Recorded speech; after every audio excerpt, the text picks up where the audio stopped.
Olá, estamos aqui para mais um Ortopedcast. Estava aqui ajustando o microfone, ver se estava dando tudo certo, mas acho que agora estamos gravando, certo? Bom,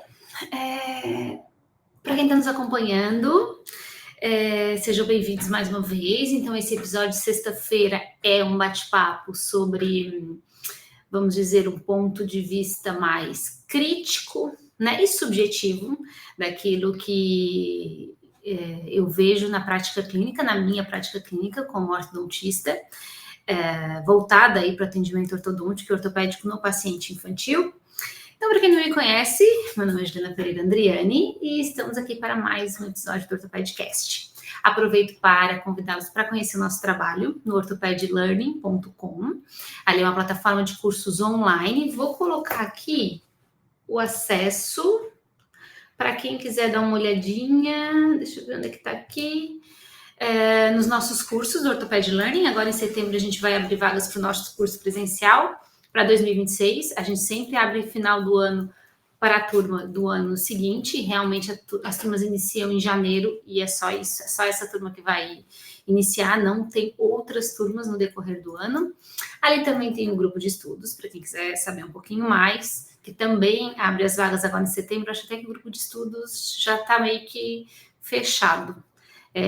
A gente já meio que tem uma reserva de vagas, mas eu tenho alguns alunos antigos das atualizações presenciais que já meio que reservaram a vaga, então meio que os primeiros nomezinhos da nossa lista, então acho difícil conseguir vaga para o grupo de estudos do ano que vem. Mas para quem tiver a oportunidade e quiser conhecer o nosso curso presencial, com atendimento clínico, confere aí no link, no QR Code e faz a sua reserva de vaga lá, não tem custo nenhum, enfim.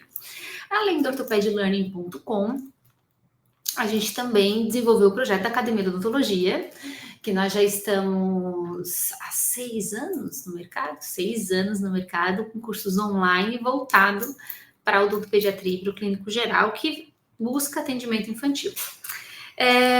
Bom, e resumindo, para acompanhar o nosso trabalho, nós temos 3 vídeos saindo aqui por semana. Segunda-feira a gente tem um vídeo sobre literatura comentada, um artigo falando um pouquinho sobre um ponto de vista mais crítico em relação àquele artigo e como trazer a conclusão para a nossa prática clínica. Todos os artigos voltados aí para a ortodontia e ortopedia. Então, quem quiser conferir os nossos vídeos de segunda e quem quiser dar alguma sugestão de algum conteúdo que queira saber um pouquinho mais, coloca lá nos comentários ou manda uma mensagem aqui nos comentários desse vídeo, que a Samira vai buscar essas informações e me passa para a gente selecionar esses trabalhos. Na quarta, a gente está trazendo um vídeo sobre um caso clínico, como eu faço, que ali traz antes e depois, enfim, a mecânica que eu utilizei, o dispositivo. E na sexta, a gente está vindo com o Ortopedcast, que é esse ponto de vista aí sobre as questões associadas à nossa prática clínica de maneira geral. E hoje nós vamos conversar sobre prática baseada em evidência ou viés de especialista. Esse é um ponto que eu acho que vale a pena a gente se perguntar mais. Quando a gente fala viés de especialista, o que quer dizer? Na verdade, eu até peguei a definição aqui, ó. Se a gente for procurar, colocar ali a definição no dicionário, no Google, né? O que é um viés especialista? O peso excessivo à opinião de uma pessoa com conhecimento em determinada área, mesmo que não haja evidências sólidas para corroborar essa opinião ou que ela contradiga outras informações relevantes. Acho que essa questão de viés de especialista é algo que veio muito à tona com as redes sociais recentemente, né? Todo mundo consegue jogar uma informação, o que é muito positivo, né? Pessoas que não tinham espaço, porque vamos ser bem realistas, assim. Quando a gente tem um grupo fechado que domina, de certa forma, a opinião ou determina a opinião sobre determinado assunto, tu tens que meio que andar ou dançar conforme a música durante muito tempo, para que tu faça parte desse grupo, que tu tenha um espaço para poder expressar a tua opinião. Antes das redes sociais, isso era muito difícil. Até se quem gostaria de seguir uma carreira, por exemplo, como docente, queria ser um formador de opinião, ele precisaria trilhar um caminho dentro de universidades públicas, um caminho extenso, na sombra de quem já tinha realizado esse trabalho, né? De quem já tinha feito seu nome. Até mesmo das associações, não digo de todas, mas de maneira geral, há um certo cunho político por trás das associações. Quem vai ser levado para aquele determinado evento, quem vai expor naquele determinado stand daquela determinada feira. Não pensem que isso é só oportunidade de mercado, eu tenho isso, eu posso fazer. Não é bem assim. Existe também, de maneira geral, vamos aqui generalizar, existe também uma questão política meio velada. Se eu domino essa área, não gosto do fulano, não vou deixar o fulano aparecer, por exemplo. Então, quando a gente teve aí as redes sociais, a gente acabou tendo oportunidade para que todo mundo pudesse falar aquilo que bem entendesse. Tanto que eu estou aqui falando para vocês, por exemplo, né? Falando com vocês ou para vocês, expondo a minha opinião. Eu estou aqui expondo a minha opinião, às vezes até para mim mesmo, talvez para reafirmar aquilo que eu mesmo acredito.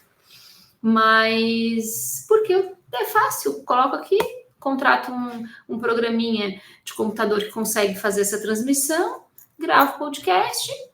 Ok, tem alguém que me ajuda na empresa que vai dar uma editada no vídeo e joga quando eu não estou fazendo esse vídeo direto ao vivo, porque é muito fácil.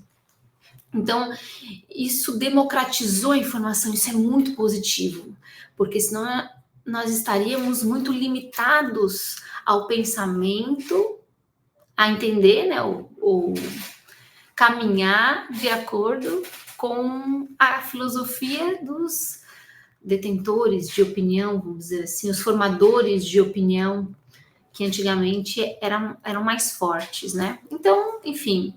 Mas, por outro lado, as redes sociais permitiram com que várias vertentes que antes também existiam, como, por exemplo, o fato que uma pessoa se apresenta, ou a roupa que ela está vestindo, outras características dela, também passasse uma mensagem, uma linguagem oculta, uma linguagem informal, de que aquela pessoa era mais bem-sucedida ou menos. Então, ele ilude muito.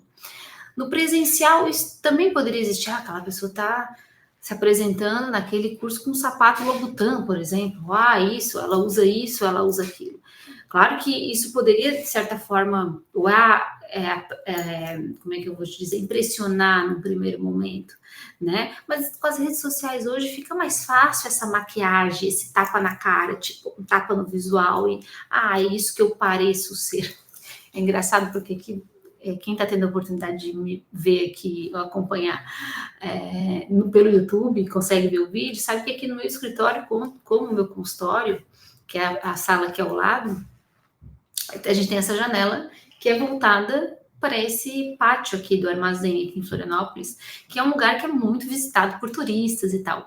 E é muito engraçado. E pessoas aqui da região, porque a gente, aqui embaixo tem uma praça de alimentação, é um lugar muito legal. Aqui tem o Franz, que é uma casa tem uma espécie de boate, não sei ainda se fala boate hoje em dia, um restaurante em cima. Então, é um lugar bem movimentado.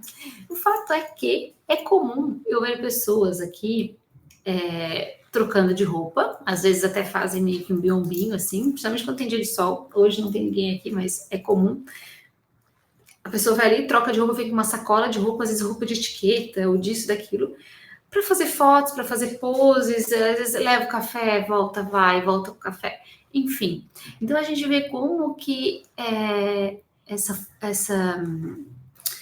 todo mundo é formador de opinião, né? Todo mundo fazendo conteúdo, gravando para fazer conteúdo, né? Com diferentes roupas, às vezes até roupas que nem são delas, né? Então a rede social permitiu que tu parecer ser quem às vezes tu, na verdade, não necessariamente quem tu és, né? Tu pode parecer quem tu quiseres, naquilo que tu mostra ou que tu não mostra, na forma como tu edita, vamos dizer, a tua vida, né? E a gente vê isso todo dia aqui no pátio,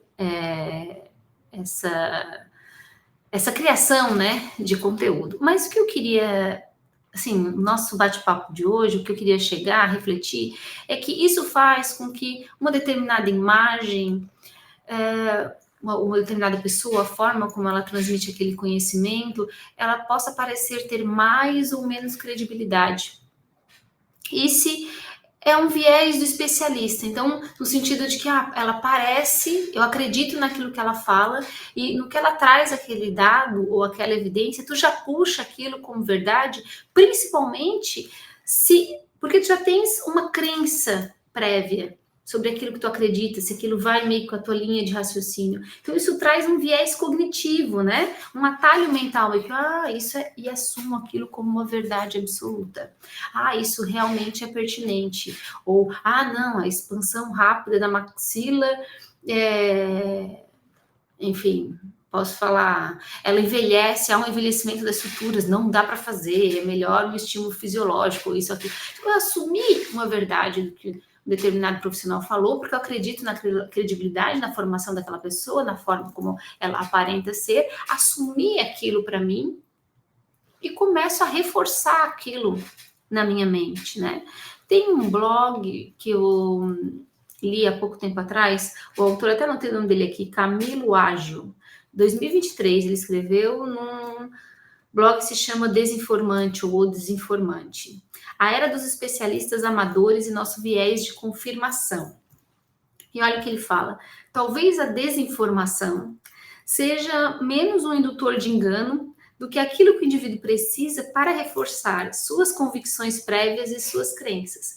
Então, na verdade, isso nos leva a um viés de confirmação, né? Quer dizer, eu quero confirmar aquilo que eu realmente acredito. O fato de eu não saber o suficiente para criticar ou contrapor aquele ponto de vista. Vamos chegar de uma forma mais objetiva. Por exemplo, quando eu me formei, eu tive uma formação especialista em ortodontia e ortopedia facial. Eu me formei, na minha época, a especialidade era uma só. Depois a especialidade foi dividida em ortopedia funcional dos maxilares e ortodontia. O fato é que eu ainda tive uma formação conjunta, mas na prática o curso era o mesmo, se manteve o mesmo após a divisão da especialidade. Quando eu me formei, a minha formação em ortopedia funcional dos maxilares, ela foi muito vaga, porque era uma formação muito tradicional em ortodontia. Quando a gente se forma em ortodontia, mesmo sendo um curso muito intenso, meu curso eram 2 anos e meio, de quinta a sábado, uma carga horária bem significativa toda semana, e mesmo sendo um curso muito intenso, é um curso, tu tens muita coisa para aprender na ortodontia, porque tu entra ali, quando tu entra na especialização, teu pezinho na ortodontia é grego, né, para o dentista de maneira geral. Então a gente começa a aprender conceitos novos, a gente começa a mergulhar em cefalometria, em crescimento, em conceitos que eram muito em biomecânica, muito superficiais na graduação. Então nos exige uma dedicação em muitas coisas, como montar bracket, como colar bracket, o que é um bracket, o que é um tubo, o que é um fio, como que funciona, qual a sequência que eu vou usar, como que eu vou fechar o espaço, como que eu vou abrir espaço, tudo isso. E a gente acaba deixando a ortopedia funcional, quem vai voltado para a ortodontia, deixando a ortopedia funcional um pouquinho de lado. E logo que eu me formei, eu já estava no consultório, eu lembro que a primeira pessoa que chegou no meu consultório com um aparelho ortopédico funcional, eu olhei para o aparelho e falei assim, não, isso aqui não funciona, nem usa, joga fora. Ganhei a paciente, deu tudo certo, ela já estava na fase final de crescimento, mas isso era, na verdade, uma característica de como eu era fechada. E a minha, por mais que eu me achasse uma boa aluna, tá? Porque eu era uma boa aluna, mas o meu conhecimento era muito, muito limitado. Ele era limitado àquilo que eu queria ver, aquilo que eu queria entender, aquilo que eu estava aberta a ver. E inconscientemente a gente vai buscando, através desse viés de confirmação, evidências que corroboram com aquilo que a gente acredita. Então, quando a desinformação, quando a gente tem uma falta de conhecimento, a falta de conhecimento faz a gente buscar esse viés de confirmação. A gente tem que sair da nossa bolha intelectual, no sentido do nosso mundinho, para poder nos permitir crescer como pessoas e como profissionais, ouvindo aquilo que é diferente de mim. Eu nunca vou entender de ortopedia funcional dos maxilares se eu não me abrir, por exemplo, a fazer um curso no Instituto Vilma Simões, ou se eu não abrir, por exemplo, para ouvir alguém falando de ortopedia ou de função com respeito, né? Para entender, para não ouvir, entender, ou ler o trabalho do Planas e entender, isso faz sentido ou não faz sentido na minha prática clínica. Quando eu paro para ver que o Planas ou que os grandes preconizadores de dispositivos médicos funcionais, Bionator, o próprio Planas, Clampt, foram médicos, tinham conhecimentos muito mais amplos da odontologia e da fisiologia do que eu. Pô, a gente vai ver, ele era protesista. Nossa, ele tinha conhecimento, tinha tanto tempo de prática clínica. Ele tinha laboratório, ele sabia como funcionava, ele entendia como o dispositivo era confeccionado. Ele também, ele era médico, ele era bioquímico. O que fez ele entender a biomecânica dos dispositivos ortopédicos funcionais foi um conhecimento amplo da área médica como um todo, das bases da fisiologia como um todo. Não foi um achismo, não foi algum... isso não funciona. O cara não preconizou um dispositivo, Planas não preconizou um dispositivo ortopédico funcional na ignorância. As bases fisiológicas, né? As bases em que estão sedimentadas, né?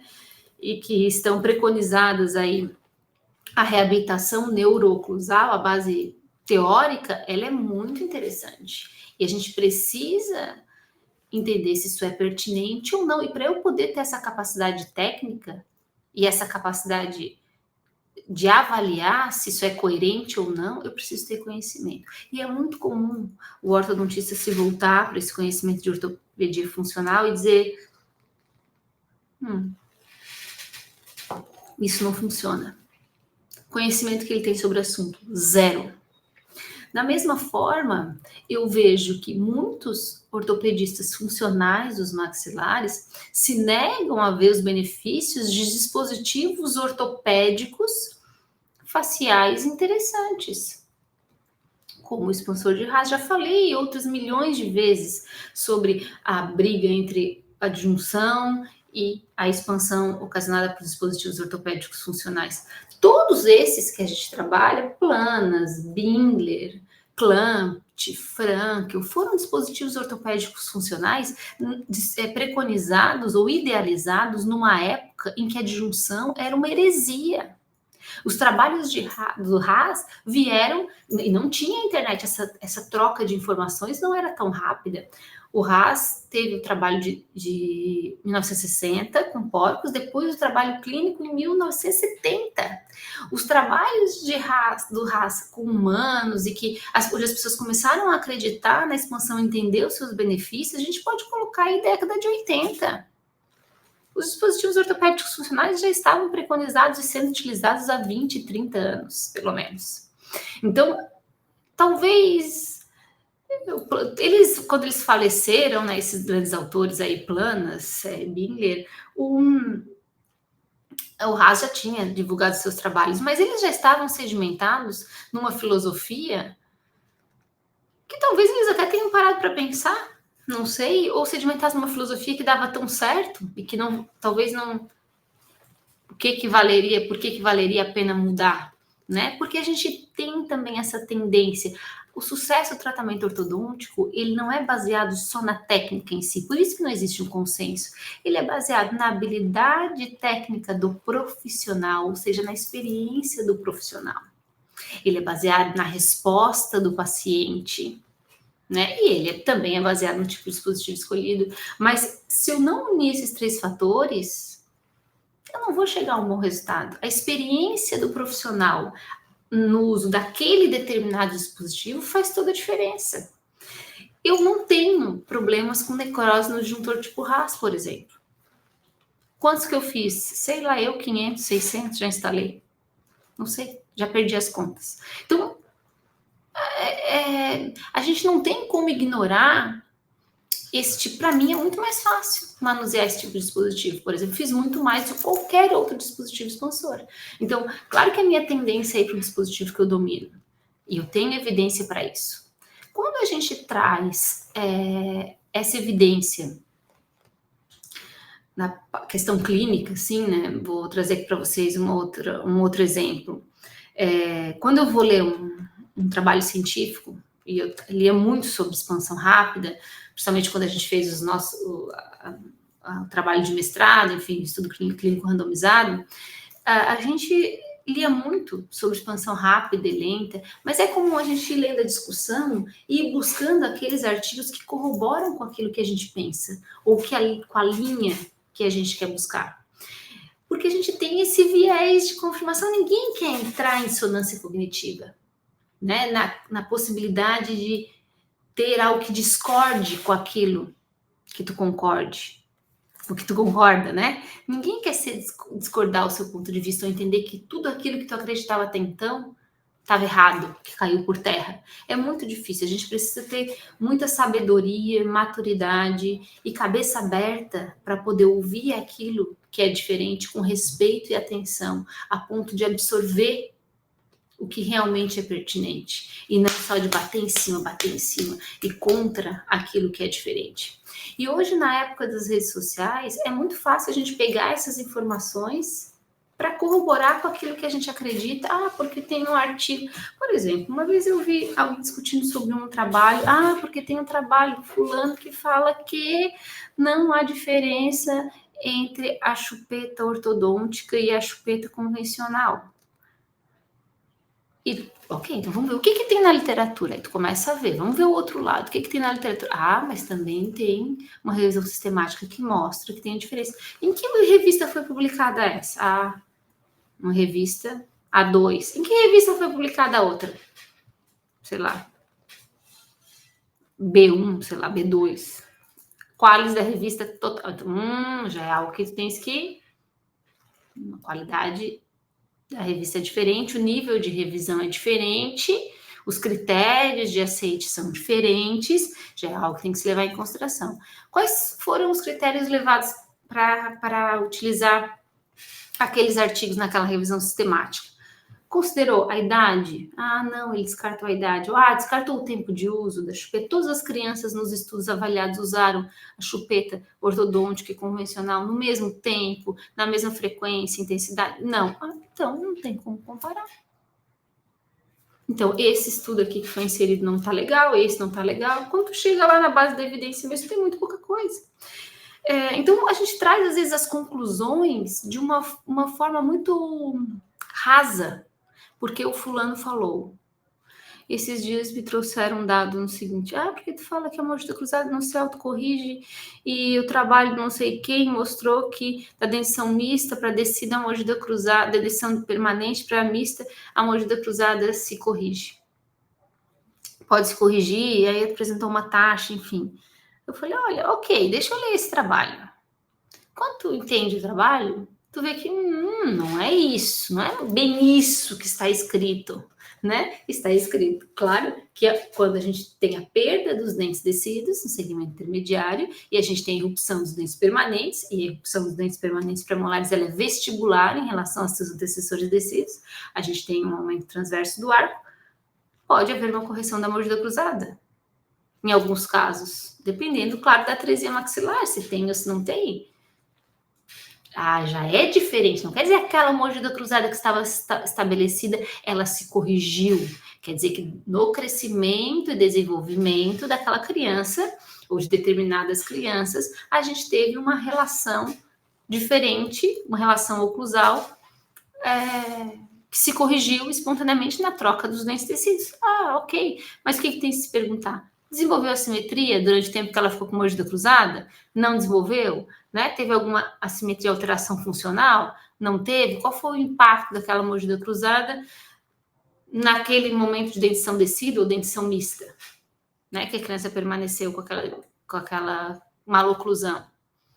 E aí, e a partir daí, chegar a raciocínios e a reflexões clínicas. E não simplesmente trazer esses resultados sem questionar, sem entender. Não quer dizer que a mordida cruzada se autocorrige. Esse dado me diz que quando rompe o dente permanente, ele pode romper em relação ao oclusal transverso normal. Ok? Isso aí não discordo. É pertinente. Então,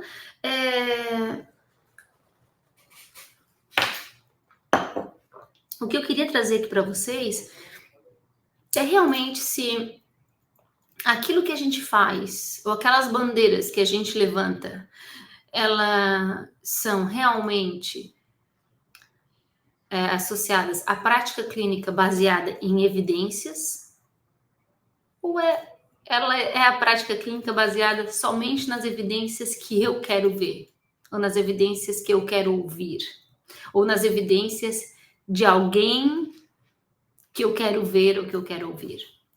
A gente precisa parar para refletir sobre isso. E eu sempre falo para os meus alunos do curso de atualização, aqui vocês vão aprender ou vão trabalhar uma determinada base para os tratamentos ortopédicos de vocês.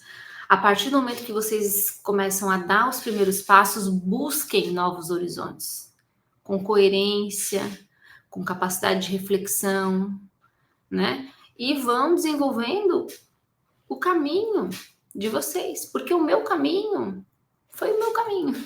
Aquilo funciona para mim daquele jeito, naquela metodologia. Talvez tu encontre, eu vou para uma linha mais funcional. Tu também vai encontrar evidências, e se tu conseguir manejar aquele dispositivo, pode ser que tu tenha muito mais sucesso naquele determinado tratamento do que eu, por exemplo.